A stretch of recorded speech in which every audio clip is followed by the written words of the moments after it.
Hello दोस्तों, मैं हूं आपका होस्ट एंड दोस्त विनोद कुमार कुशवाहा और आप देख रहे हैं सिने टॉकर चैनल।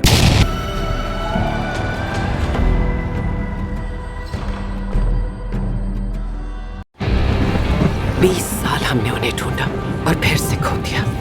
चलो ध्यान लगा लड़की। दिव्य ज्योति रक्षक, क्या हो तुम? तुमने तो स्रोत से संपर्क कर लिया। तुम पहले जैसी नहीं हो सकती। आदमी हो या औरत, जिसे भी शक्ति का वरदान मिला, अगर वो उनसे छिन गई तो उनका जीवन खत्म समझो। मैट को उन औरतों से दूर रखना होगा। अगर वो आएंगे तो पता लग जाएगा। पर क्या मुझे बताओगी? पता नहीं उन पे यकीन करूं या नहीं। यहाँ रह रही औरतों की शक्तियों को कम मत समझना। यहाँ हर किसी का अपना लक्ष्य, अपना ध्येय है। एमलिन केमलिन से वापस आ रही हैं। उन्होंने हमें सभा घर में बुलाया है लोगेन की बात करने। वो भड़की हुई हैं। तो आज के इस वीडियो में हम व्हील ऑफ टाइम के एपिसोड नंबर 6 की कहानी को आपके सामने एक्सप्लेन करने वाले हैं। तो इस एपिसोड की कहानी की शुरुआत एक फ्लैशबैक सीन से शुरू होती है और फिर टीयर्स नदी के नज़ारे को दिखाने के बाद हमें स्वान साचे या व्हाइट टावर के करंट लीडर की बैक स्टोरी दिखाई जाती है और हम देखते हैं कि सुबह होने पर उसके पिता उसे जगाने के बाद उसे लेकर मछलियों को पकड़ने के लिए चले जाते हैं और जब वो अपने रस्सियों को खोल नहीं पाते हैं तो स्वान साचे अपनी मैजिक के अपने पावर का यूज करते हुए उनकी रस्सियों को बड़ी आसानी से खोल देती है और इसे दिखाकर हमें यही बताने की कोशिश की जाती है कि वो बचपन से ही वन पावर की ताकत को चैनल करने की ताकत रखती है और इसी सूझबूझ और काबिलियत की वजह से वो आगे चलकर वो एमएलएन सीट की गद्दी तक पहुंच पाई है। और उसके पिता इस नज़ारे को देखने के बाद जहां थोड़े बहुत खुश होते हैं, वहीं इस बात का भी डर लगा रहता है कि टीयर ऑफ सिटी के लोग उसकी इस ताकत को देख न ले और घर लौटने पे उनका ये डर पूरी तरह से यकीन में बदल जाता है और उनकी प्यारी सी झोपड़ी अब राख में बदल चुकी है।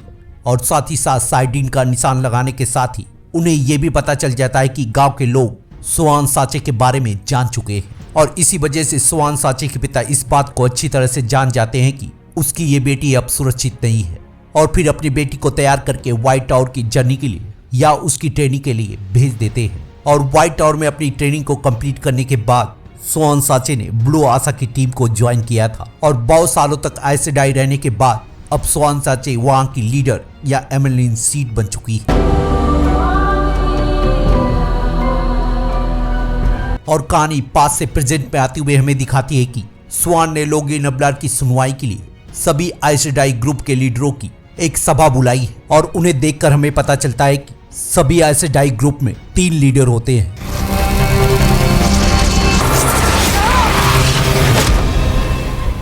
और उन्हें भी बुलाया है जिनकी नाकामी की वजह से एक आइसडाई की मौत हुई है। और जब उसके आदेश पे लोगेन अब्लार को उसके दरबार में पेश किया जाता है तो लोगेन अब्लार स्वान साचे को भड़काने की कोशिश करता है। पता है लोग तुम्हारे बारे में क्या कहते हैं? आइस सेडाई जैसे ही इस चौखट से बाहर जाती हैं, कमजोर हो जाती हैं, ताकि स्वान साचे गुस्से में आकर उसे मौत की सजा दे और लोगेन अब्लार उस पागलपन से या उस दर्द से निजात पा जाए जो वन पावर की ताकत से दूर होने की वजह से उसे मिल रही है। लेकिन स्वान साचे उसकी मकसद को जानते हुए और उसके इरादों को भांपते हुए उसे बताती है कि अगर तुम ये मौत के लिए कर रहे हो तो वो तुम्हें नसीब नहीं होगी, चाहे तुम यहाँ कितना भी जहर उगल लो। और उसे बताती है कि तुम आने वाले ड्रैगन के लिए एक मिसाल बन के रहोगे और जब तक तुम पूरी तरह से पागल नहीं हो जाते हो हम तुम पर रिसर्च करेंगे।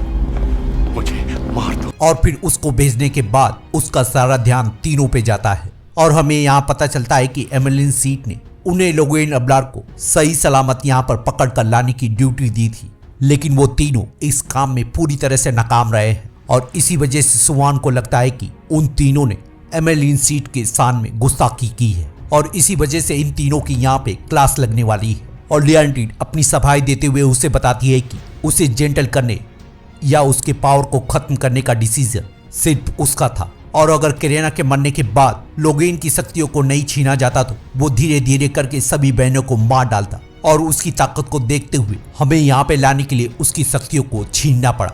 और एलेना लियांड्रिन का सपोर्ट करते हुए उसे बताती है कि लियांड्रिन बिल्कुल सही कह रही है, लेकिन स्वान उनकी सफाई सुनने के बाद भी उनकी बातों पे बिल्कुल भी इत्तेफाक नहीं रखती और वो उनसे बोलती है कि हमारे नियम, हमारी जान, हमारे आराम के लिए नहीं बने हैं, ये याद रखना। और जब लिएंड्रिन को पता चलता है कि इसके लिए उसे सजा मिलने वाली है तो लिएंड्रिन भड़क पड़ती है और सुआन को भड़काते हुए मोरेन को उसका अगला टारगेट बना देती है। और उनकी बातचीत से हमें पता चलता है कि ब्लू आशा का काम डार्क वन की सारी खबरों को इकट्ठा करके अपने सभी साथियों और लोगों को आगाह करना है। और अपने शब्दों के बाढ़ को छोड़ते हुए उसे बोलती है कि मोरेन के इतने साल बाहर रहने के बावजूद भी हमें टू रिवर के हमले और ट्रोलॉक के हमले के बारे में कुछ भी क्यों नहीं पता है और शैडो स्पॉन के लोग वहां तक इतनी जल्दी कैसे पहुंच गए। और हम देखते हैं कि इन सवालों का जवाब मोरेन के पास नहीं होता है। और लिएंड्रिन नाइनीव के बारे में खुलासा करते हुए उसे बताती है कि वो आपसे भी ज्यादा ताकतवर है और इस राज को भी मोरेन ने हम लोगों से छुपाया है। और जब स्वान साचे इन सब के बारे में जानने के बाद मोरेन से इस बारे में पूछती है तो वो उसे साफ साफ मना कर देती है। और मोरेन यहाँ बिल्कुल नहीं चाहती है कि वो सभी लोगों को बता दे कि उसने 2 नदियों के गांव से ड्रैगन की तलाश में 5 लोगों को खोज निकाला है। और स्वान साचे उसे फाइनल वार्निंग देते हुए उसे अपना मुंह खोलने को बोलती है, लेकिन मोरेन फिर से मुंह पे ताला लगाते हुए उसे कुछ भी नहीं बताती है। जिसके बाद स्वान साचे शायद तुम्हारी मर्जी इस मीनार के बाहर चलती होगी, पर इस गद्दी पर हम बैठे हैं जो टीयर से लेकर 2 नदियों के गांव तक फैली है। और जब तक तुम यहाँ हो ये बात याद रखना। उससे भीख मंगवाकर और माफी मंगवाते हुए उससे बोलती है कि उसका फैसला वो कल करेगी। और हम देखते हैं कि बाहर जाने के बाद लिएंड्रिन मोरेन को धमकी भी देती है। और तुम जो भी कर रही हो मेरी दोस्त, उसे जल्दी से निपटा लो क्योंकि कल तुम पर कहर टूटेगा। और मोरेन को इस बात से ये पता चल जाता है कि उसे सभी लोगों को ढूंढकर जल्द से जल्द अपना काम खत्म करना होगा। और फिर लैंड मैट और रैंड को ढूंढने के बाद उसे उसके कमरे में ले जाता है। और मोरेन को देखने के साथ ही रैंड अपने पिता की तलवार निकालते हुए उन्हें रोकने की कोशिश करता है, क्योंकि उन्हें लगता है कि लोगेन ओब्लाल की तरह ही वो भी मैट के साथ वैसा ही सलूक करेगी। और जब वो मैट के पास पहुंचती है तो मैट अपने शैडो डैगर से हमला करने की कोशिश करता है। और उसे देखने के बाद वो समझ जाती है कि उसके ऊपर शैडो का साया है। और फिर मोरेन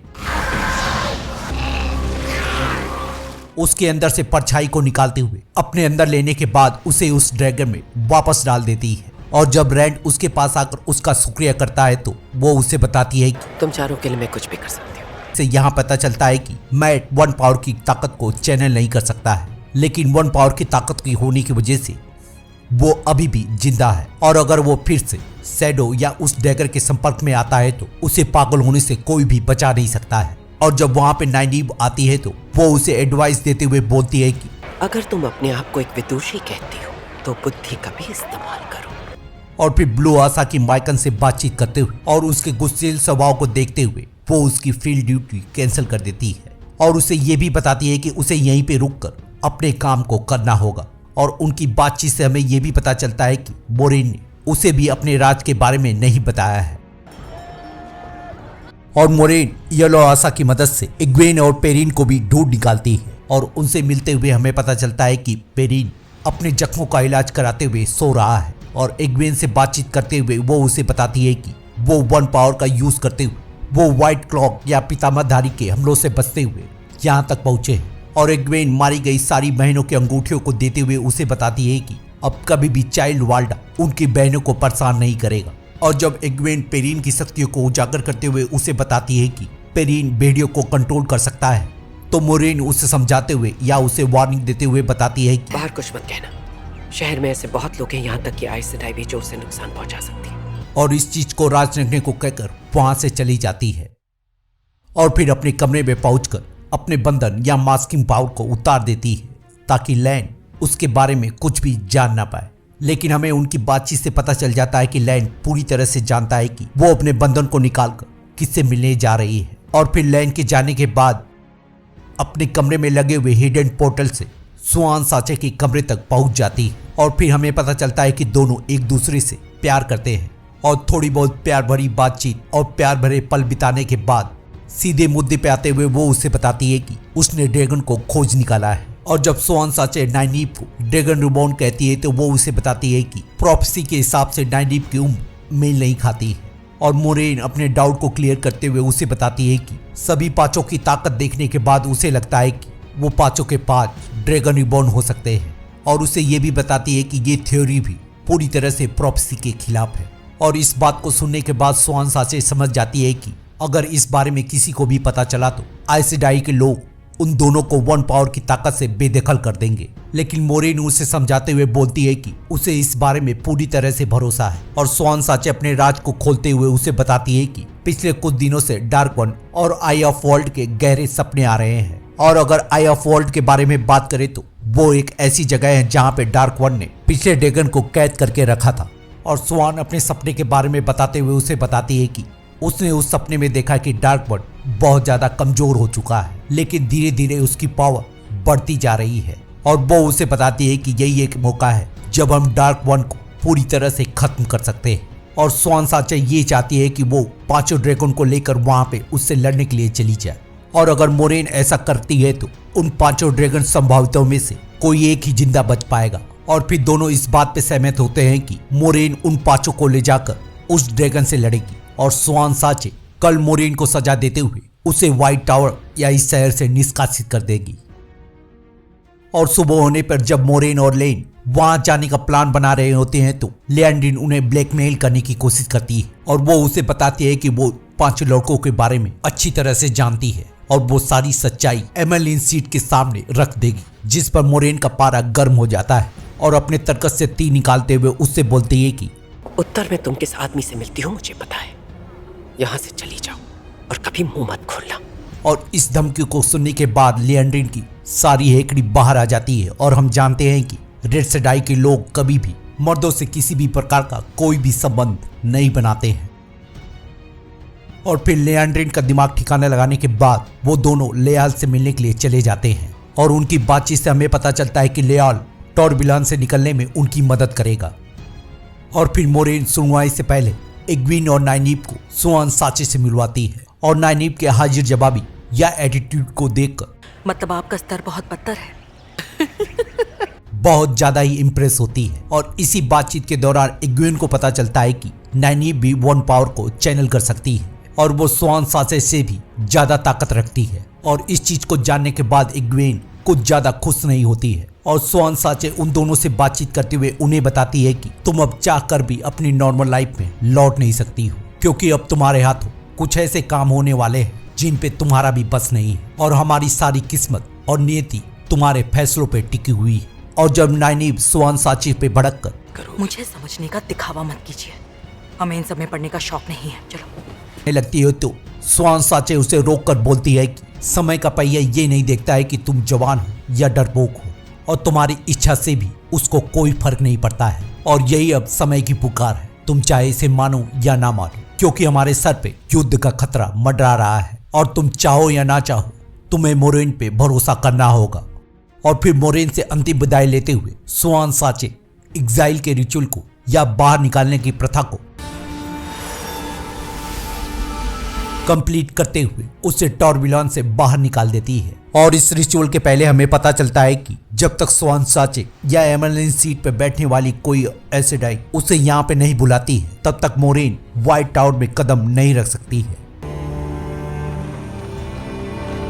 और फिर मोरेन वहां से निकलते हुए और सभी लोगों का भरत मिलाप कराते हुए वहां से इस लोकेशन पे इकट्ठा हो जाते हैं और हमें उनकी बातचीत से पता चलता है कि मोरेन के कहने पर ही लोएल ने ही टाइम और स्पेस में सफर करने के लिए ये पोर्टल बनाया है और इसे वो लोग द वे गेट या ब्रह्मपत्र बुलाते हैं और वेव्स या पावर वन का यूज करते हुए बहुत ही जल्दी एक जगह से दूसरी जगह पे ट्रेवल कर सकते हैं। और मोरेन इसी का यूज करते हुए आई ऑफ द वर्ल्ड तक जाना चाहती है, जहाँ पे पहुंचकर इन पांचों में से कोई एक डार्क वन का काम तमाम कर सके। और उनके पूछने पे वो उसे बताती है कि अगर हमने डार्क वन को अभी नहीं रोका तो उसकी आर्मी इस पूरी दुनिया को धीरे धीरे करके बर्बाद कर देगी। और जब एग्विन उससे पूछती है कि उन लोगों का क्या होगा जो ड्रैगन नहीं है तो मोरेन उसे घुमा फिरा कर बोलती है कि कुछ चीजों के बारे में समय आने पर ही पता चलता है। और फिर मोरेन के वे गेट का दरवाजा खोलते ही वो लोग धीरे धीरे करके अंदर जाने लगते हैं। और मैट इस नज़ारे को देखने के बाद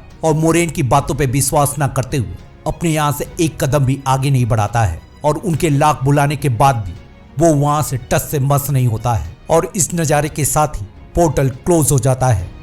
तो मिलते हैं किसी और वीडियो में किसी और टीवी सीरीज या मूवी को एक्सप्लेन करते हुए, तब तक के लिए शुक्रिया।